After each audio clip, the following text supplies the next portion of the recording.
What's good, Tinfoil Gang? This is the 7th episode of the season, and it's called The Dive. This one's got a good balance of political maneuvering and suspense, and it's got a healthy amount of new information to work with, so keep your theory caps on. Was this a perfect episode? Maybe. But in this episode, Juliet is still trying to get back to the old silo, but she's got to solve a bigger problem for her new friend over in Silo 17 before she'll even be able to do that. Lucas is still working on cracking that cipher for Bernard, but he's going to need the help of Legacy. And in this episode, we finally find out what that actually means. Also, the temperature in Silo 18 is rising as the Cold War between Mechanical and Bernard continues to rage on. There are too many fires to put out, and Bernard's hold on power is slowly slipping. Desperate times. There's a lot to discuss here, but first, a quick shout out to the Tinfoil Gang and the channel patrons, much appreciated. And a warm welcome to the newest members, Kirk DCO, Anthony Valentini, Waffle Party 2025, and Suji Allen. Thank you so much for choosing to support my work this way, and I look forward to seeing your name in the closing credits of every video going forward. Alright gang, it is time for Silo Madness, so strap in because it's time to dive. So we start this episode with Bernard and his new shadow, Lucas Kyle. Now the shots they chose for this scene are telling us something very important, so we should pay attention. This area where Legacy is kept hidden away, it's a mirror of the area Silo lives in Silo 17. I mean, it's pretty much bar for bar the same place. So this is the vault of Silo 18. So we can then assume that Solo is living in a space just like this one, with access to Legacy over in his silo. Now Legacy is essentially a powerful computer, maybe artificially intelligent, and it contains the entire known store of human knowledge, save for a few things, so it's kind of like your cell phone. Now, when Bernard has Lucas set up his account, he states that he is the IT Shadow in doing so. This immediately brings me back to Solo's tirade in episode 5, where he screams that he is Solo and that he is the Shadow. Solo must have been given access to Legacy by someone else, probably the head of IT. So perhaps he was somehow connected to IT via relation or friendship, but it's sounding more and more like he took this role out of necessity. I mean, nothing about this guy reads as engineer. Just saying. A few things to note before moving on is that Bernard mentions that the only info he could find on the origin of the silo is that the silo is 352 years old, which is way older than I thought. The more interesting fact that we learn is that Bernard's obsession with cracking the code is a separate issue from the rebellion. There is something in that message that could threaten the entire silo if it got out. And while this is going on, down in the lowers, Mechanical is back at it. But this time they're trying to send a message to the rest of the citizens in the silo. They get a little help from the people in fabrication, and they come up with a contraption that fires a TNT-powered rocket up the silo to deliver messages written on strips of paper. Note that when the missile goes off in the silo, Bernard immediately gets a message from Legacy about it. It seems like this is happening in real time.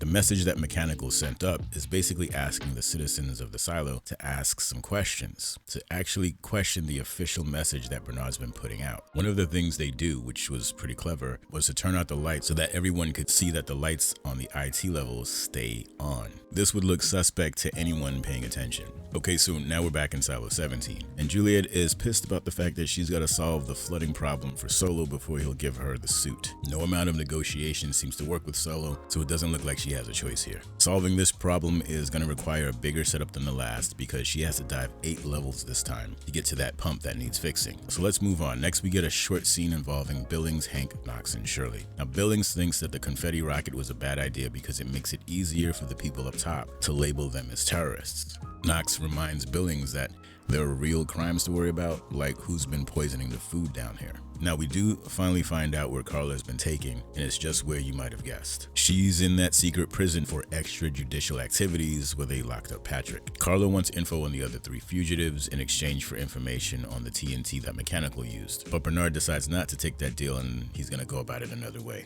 So now let's visit the Sims household for a minute. This is right after the blackout, so Jaden over here is feeling a little tensed up. An interesting note about this scene is that Robert gave him a relic to calm him down, an illegal piece of contraband as a sort of security blanket. Interesting choice here that could be signaling a willingness to stray from the rules. This could read as resentment for the rules or maybe a foreshadowing of a turn. Let's hope for the latter. The conversation between Robert and Camille is also interesting because we get the first real hint that Camille might be kind of a rebel at heart. At least that's what it sounds like. This would explain why she's been keeping some of her activities on the low. She might be using the chaos that currently exists in the silo as cover to work against Bernard. Now, this might be wishful thinking, but it's starting to feel like she's trying to turn Robert against Bernard in the silo. But Robert's in deep, so that turn isn't happening anytime soon. Now, back in Silo 17, Juliet and Solo are about to begin the dive. In the lead up to the actual event, Solo tells Juliet about the bends, a condition that occurs when divers surface too quickly, which of course scares the crap out of Juliet, who then insists that Solo do the dive instead. Now, Solo's cop out is that he's the head of IT, but Jules calls him out on that. In the end, Jules still ends up being the one that does the dive, mainly because she feels sorry for him, but the exchange was kind of funny to begin with. Now, we're going to get to the actual dive a bit later. Right now, we're going to head back over to Silo 18, where Bernard is addressing the sheriff's department because he must create a cover story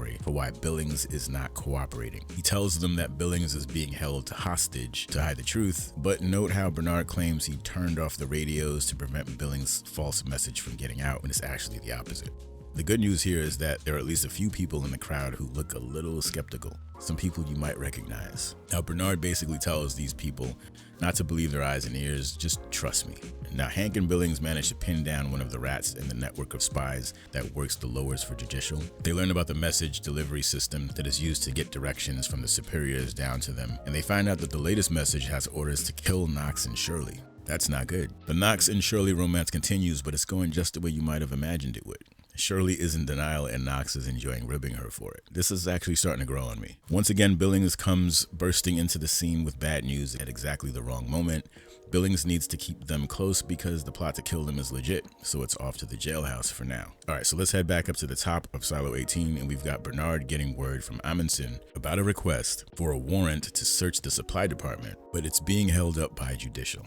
This is of course related to Carla and the TNT that they think she's connected to, but Bernard finds out that the warrant has been stalled by Sims because he wants to have a little chat about it first. Bernard is beside himself. He's livid.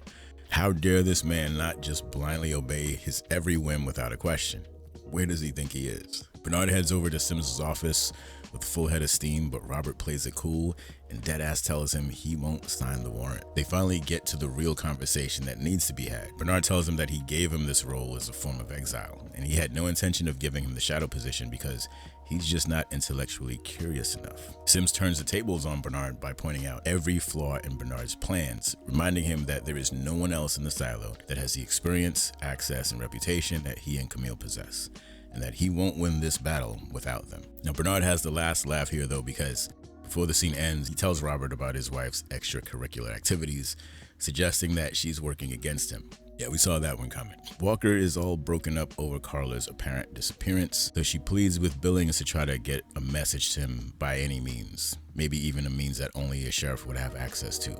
But Billings says he can't help her. The prognosis is poor, based on what he knows about people who get hauled off to the secret prisons. So now a distraught Walker is left to more desperate means of making contact with Carla, and we're gonna find out about that later on. Now, over in the Legacy Suite, our man Lucas is working on the cipher with the help of the Legacy program, and he's making some gains. It appears that he's making progress, and he has sort of an epiphany about the cipher, that it's not alphabetical, but in fact numerical. This clue leads him to the fact that the cipher is based on a book, or specifically a page in that book.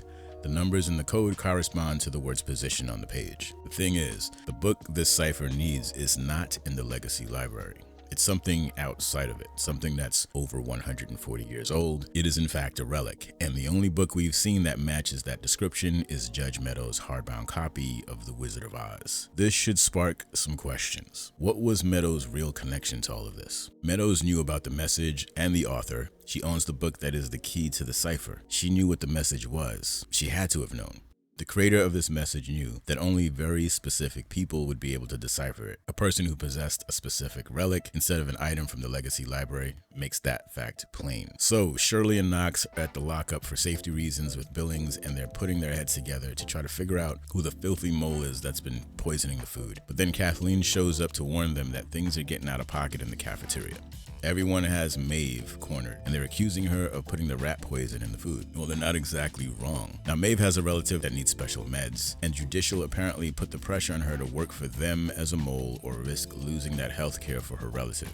Do this thing or die isn't a real choice. These people will play with your life to get what they want without question. So Maeve makes the point that she did tell them about the poison so that no one got hurt. Point taken. In the end, they agree that she will face some light punishment because she was backed into a corner, but she did the best thing she could have done in that situation to save lives. I think the key thing to take away from this is that her punishment was tempered by compassion.